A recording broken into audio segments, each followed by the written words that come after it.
The goals of this project were to examine the processes that control flooding in small urban watersheds and the most effective management strategies to mitigate that flooding. So why did we do this?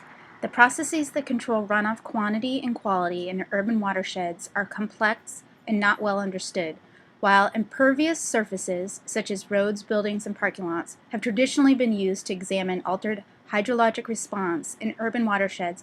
Several recent studies suggest that other elements of the urban landscape, particularly those associated with urban infrastructure and the drainage system, play an equally important role. In this study, the relative importance of impervious surfaces, stormwater ponds, expansion of the drainage network, and drainage network structures in controlling hydrologic response is examined in the subwatersheds of the Chromoscape, an urban watershed located in Albany County, New York.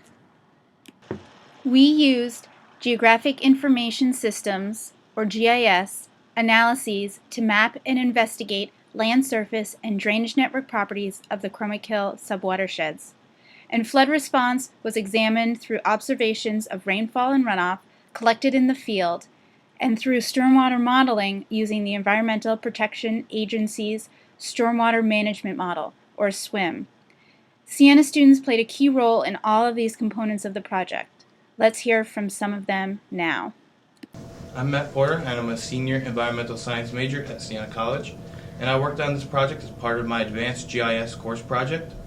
In this project, I computed several geomorphic properties for the Siena College watershed, and what I really enjoyed about this project was that I was able to present this research at professional meetings. Alright, so I started my research with Dr. Meierdiercks in the fall semester of 2014, and the first thing that I did was use LiDAR data in ArcGIS to find the cross-sections of streams throughout Siena's campus, and we implemented that data into the Siena College SWIM model. While we waited to keep working on the SWIM model of Siena's campus, I used a simpler model to start examining the effects of green infrastructure on a sample stormwater shed. So I did that by using the low impact development controls in SWIM, and the ones that I focused on were the bioretention cells, infiltration trenches, porous pavement, and rain barrels to figure out what combination of GI would have the greatest impact in stormwater runoff. After I finished experimenting with those, I started using the BMP Best Management Practices tool in ArcGIS. I've downloaded the necessary data layers to use the tool to find the best places to implement green infrastructure throughout Siena's campus.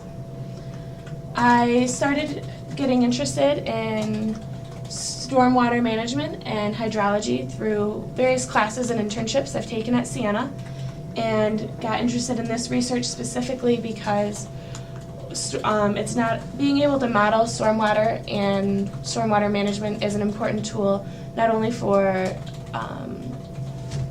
future jobs in my career, but also just as storms get bigger and become water runoff becomes a bigger issue, and flooding, being able to model that and assess the impacts and then the impacts that green infrastructure will have on runoff is important for the future. Oh. That should be alright.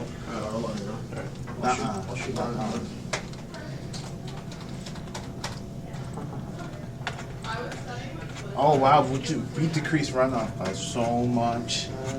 Yeah, look at us. Environmental engineers. You're taking pictures of us? So Yep. you should do runoff ratio part 1 for the top Yeah. one, and then part 4. We found while percent impervious coverage can be used to predict general water quality, other elements of the urban landscape, particularly those associated with subwatershed slope and drainage network structures, impact the magnitude of flood response as well as total dissolved solids, nitrate, and total nitrogen concentrations in the subwatersheds of the Chromoscape. Results have important implications for stormwater management plans, especially those aimed at reducing the effective impervious surface coverage of urban watersheds. Green stormwater infrastructure, such as green roofs, porous pavement, and rain gardens, is an important component of stormwater management plans. However, our results suggest that green infrastructure that only reduces the percent of effective imperviousness are not a one-size-fits-all solution. Reducing the percentage of effective imperviousness can help to meet some management objectives, but should be used along with green infrastructure targeted at the drainage system, such as bioswales. This summer, we plan to continue our stormwater monitoring and modeling work to further examine these issues.